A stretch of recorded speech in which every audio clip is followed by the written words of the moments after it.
Bonjour à toutes et à tous, ravi de vous retrouver. Aujourd'hui, nous vous proposons une petite balade dans les vignobles du Bordelais, sur les vignobles dits de la rive droite de la Dordogne, c'est-à-dire tout le secteur Saint-Émilion et Pomerol.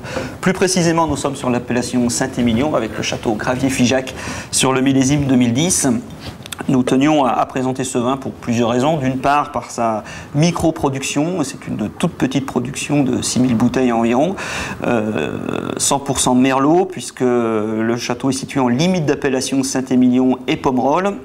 Et puis la deuxième raison qui nous paraît la plus importante, c'est de saluer le fait que cette propriété travaille en agriculture biologique et en biodynamie, ce qui n'est pas encore très répandu dans la région du Bordelais. Donc nous sommes sur un vin issu de cépage Merlot à 100%, vinifié par la famille d'Espagne-Rapin depuis plusieurs générations. Comme vous pouvez le constater, la robe est plutôt dense avec une intensité assez soutenue.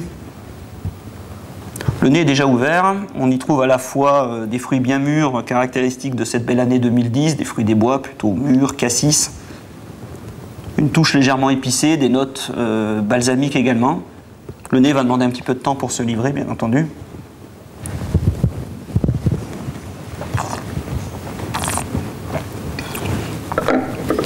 Le vin est encore un petit peu jeune, encore un peu serré.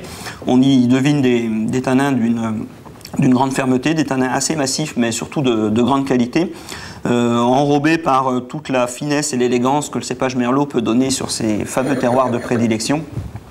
Donc un vin assez complet, marqué par la fraîcheur en fin de dégustation, qui va demander tout de même quelques années pour pouvoir s'épanouir. Nous vous recommandons de le déguster à partir de 2016 jusqu'en 2020 éventuellement. Et à ce moment-là, vous pourrez en profiter en l'associant, pourquoi pas, à une viande rouge saignante qui convient particulièrement bien à ce style de viande.